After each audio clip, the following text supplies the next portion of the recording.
हाय बच्चों, मैं कविता शर्मा एक नई वीडियो के साथ उपस्थित हूँ और आशा करती हूँ आप लोग सभी अच्छे होंगे घर में। देखिए बेटा, मैंने हिंदी से संबंधित कुछ नए नए टॉपिक लेके कुछ जानकारियाँ दी हैं और इससे पहले मैंने एक वीडियो बनाई है व्याकरण के बारे में।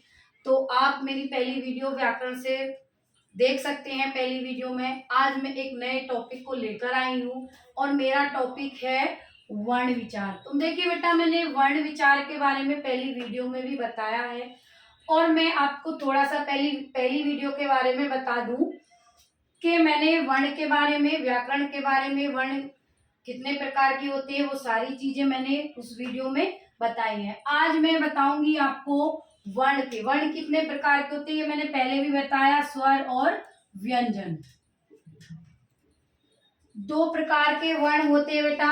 स्वर जो मैंने बताया आपको, स्वर कौन से होते हैं? जो हमारे बिना हवा रुके बाहर निकल जाते हैं तो वो हमारे स्वर होते हैं। और जो रुकावट, जो हमारे बोलते समय रुकावट या स्वर की सहायता से बोले जाते हैं, वो हमारे क्या होते हैं?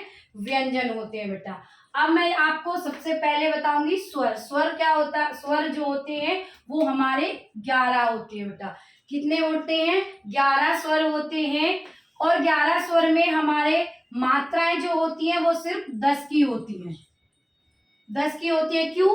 क्योंकि जो ए होता है उसकी मात्रा नहीं होती है। क्यों? क्योंकि वो व्यंजन के साथ बोला जाता है। तो हमारी मात्राएं सिर्फ कितनी होती हैं?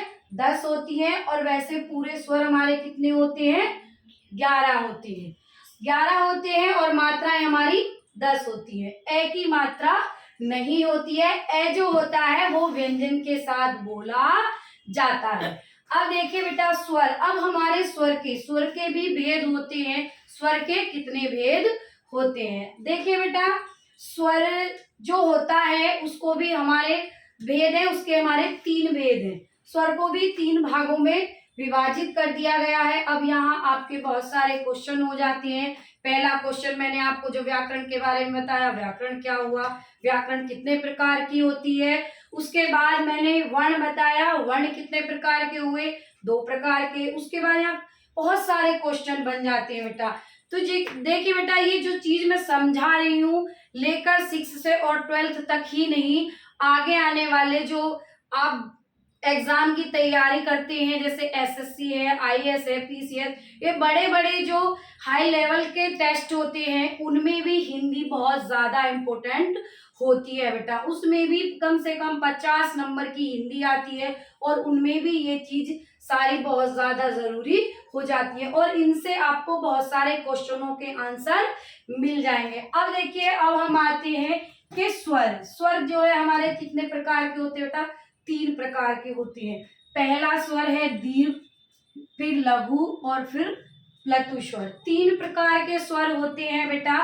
3 प्रकार के स्वर होते हैं। तो दीर्घ में, दीर्घ का मतलब होता है बड़ा, जिनकी बड़ी मात्राएं होती हैं। जैसे हमारा है आ, ई, उ, ए, ओ, औ, ये हमारे होते हैं दीर्घ स्वर। ये दीर्घ स्वर की मात्राएं होती हैं। अब देखिए, हमारा होता है लघु। लघु में हमारे आता है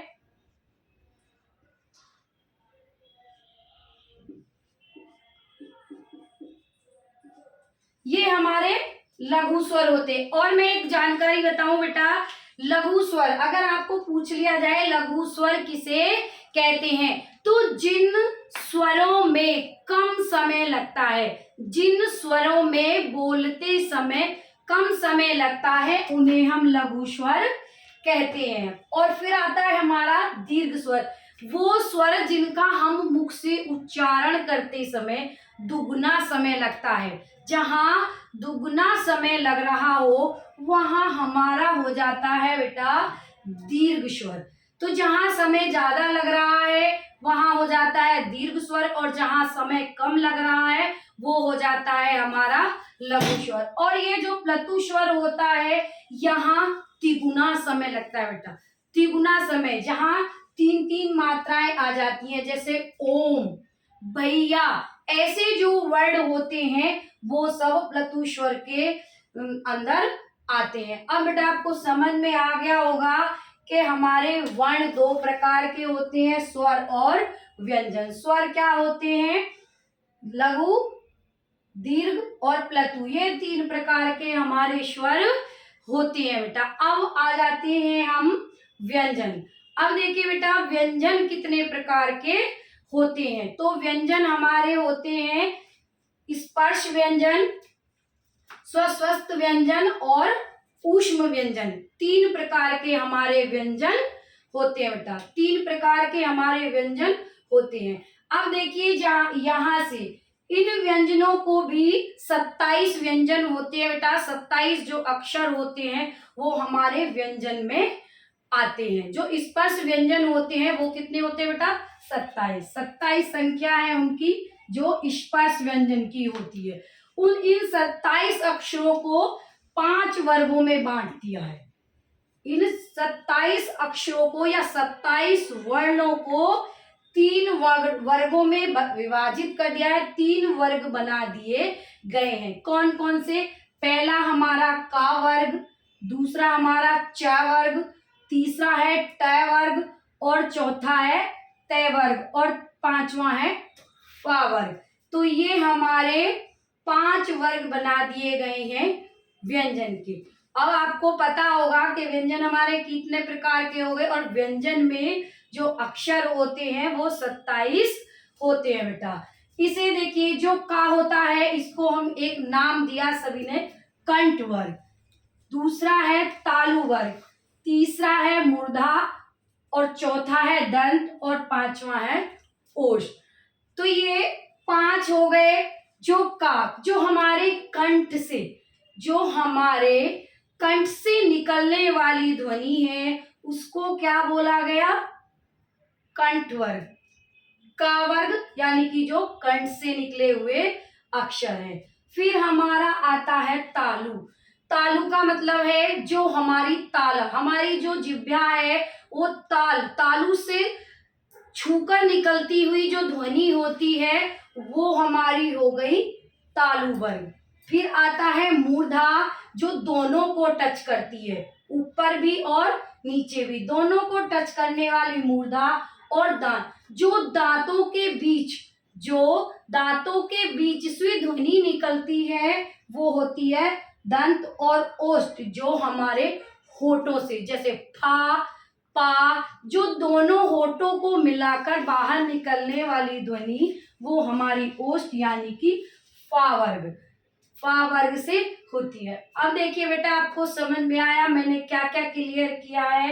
पहले मैंने स्वर के बारे में बताया है, फिर मैंने आपको व्यंजन के बारे में बताया है। ठीक है बेटा, आपको जो भी कुछ डाउट हो या कोई भी चीज आपको पूछनी हो तो आप मेरे से कमेंट कर पूछ सकते हैं। कोई भी और नया टॉपिक अगर आप चाहते हैं तो वो भी आप मेरे से नया टॉपिक बता सकते हैं कमेंट करके कि हमें ये चीज समझनी है, तो मैं आपको ये सारी चीज समझाने की कोशिश करूंगी। ठीक है, समझ में आ गया होगा कि मैंने आपको इस वीडियो में क्या क्या जानकारी दी है।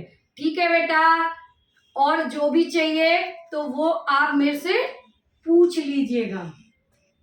अच्छा, अब इसमें आपको ये समझ आ गया कि का वर्ग को क्या कहते हैं, ता वर्ग को, और मूर्धा और दंत ओष्ठ, ये सभी चीज। और जो भी कुछ आप पूछेंगे तो मैं आपको अगली वीडियो में समझा दूंगी। थैंक यू बेटा।